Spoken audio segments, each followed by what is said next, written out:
149 मुंब्रा कळवा विधानसभा मतदारसंघातील महायुती पुरस्कृत शिवसेना, भाजपा, आरपीआय, आठवले गट, आरपीआय, कवाडे गट, राष्ट्रवादी काँग्रेस पार्टीचे लोकप्रिय उमेदवार नजीम मुल्ला यांच्या प्रचारार्थ शमशादनगर मुंब्रा येथे धनंजय मुंडे यांची जाहीर सभा आयोजित करण्यात आली होती। या जाहीर सभेला मतदारांनी प्रचंड प्रतिसाद दिला। यातही महिलांची संख्या लक्षणीय दिसत होती।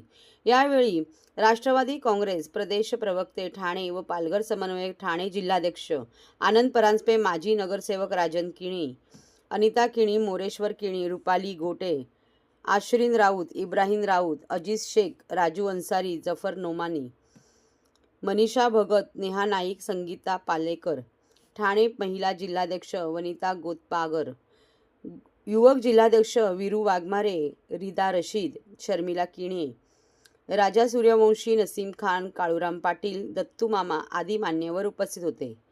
जे स्वतःला लोकांपेक्षा मोठे समजतात, भगवान ईश्वर अल्लापेक्षाही मोठे समजतात, त्यांना त्यांची जागा दाखवायची हीच वेळ आली आहे। कळवा मुंब्र्याची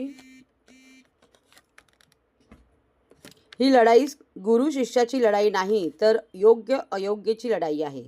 सत्य असत्याची लढाई आहे। धर्म अधर्माची लढाई आहे।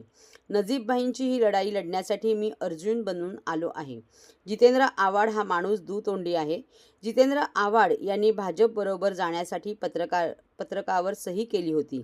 सही करताना विधान परिषदेची मागणीही आव्हाड यांनी केली होती, पण नंतर दादाच्या भीतीने सही केली अशी पलटी मारली।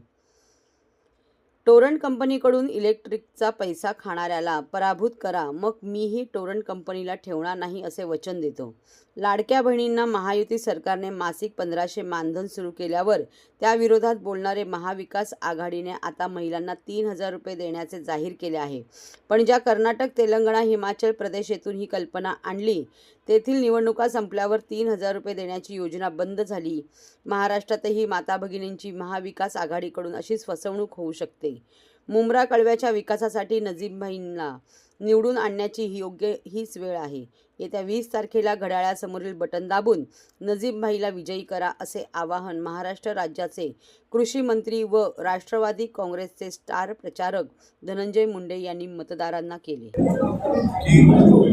इतके दिवस आपण बसलो आणि एक व्यक्ती देशाचं, धर्माचं, वेगवेगळ्या पद्धतीचं राजकारण करून इथल्या लोकांची मतं घ्यायचं, इथल्या लोकांना फसवायचं आणि त्यांच्यावर विरोध करायचा। आता हे लोकांच्या लक्षात आलंय, पण परिवर्तन होणार आणि नजीब मुल्ला इथले आमदार। सर, तुम्ही भाषणामध्ये एक उल्लेख केलेला आहे, ज्यावेळेस भाजपला समर्थन द्यायचं होतं किंवा सरकारला समर्थन द्यायचं होतं, त्यावेळेस काय नेमकी घटना घडली होती? तुम्ही सविस्तर त्याच्या पलीकडे आणखी सविस्तर सांगायचं तर फार वेळ लागेल, विस्तृत शब्दांशी सांगू शकतो।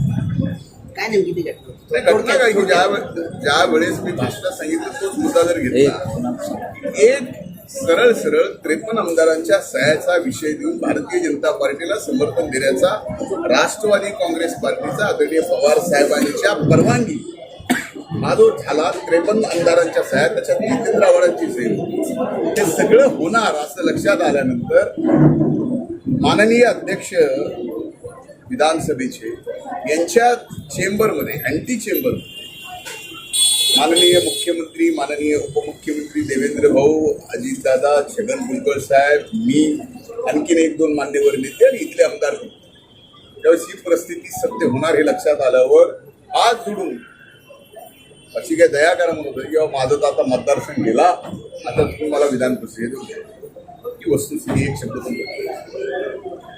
सर, मुंब्रा में जो है बीजेपी का टैग ज़्यादा इस्तेमाल किया जा रहा है और पंचकुला को जो है बीजेपी का फेस बताया जा रहा है, जिसकी वजह से जो है काफ़ी ज़्यादा यहाँ पर चर्चा हो रहा है। देखिए मैं ये नहीं मानता कि आप जिस तरीके से बता रहा हूँ, शायद यही तो चीज़ें हैं कलवा मुंब्रा में होता है।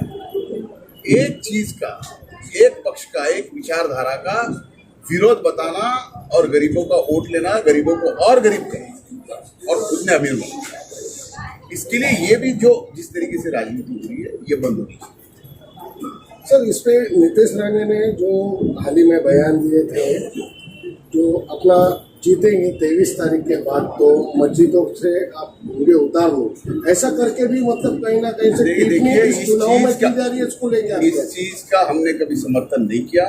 हमारे पार्टी ने समर्थन नहीं किया। इस चीज का विरोध राष्ट्रवादी कांग्रेस पार्टी के हमारे नेता अजीत दादा ने भी किया और उन्होंने जो बात की हम कार्यकर्ता भी उस पर ध्यान दें। सर, नामदार जितेंद्र रावत का कहना है कि अपोजिशन जो है हमेशा मेरा नाम लेके ही स्पीच करती है, हम उन लोगों की बुराई नहीं करेंगे, हमने सिर्फ डेवलपमेंट पे काम किया और इसी का अब बुराई करने में शायद डर लगता होगा, इतने दिन तो बुराई करते आए, हवा का रुख तो समझ में आता है, सर, इसलिए डरना तो पड़ता है।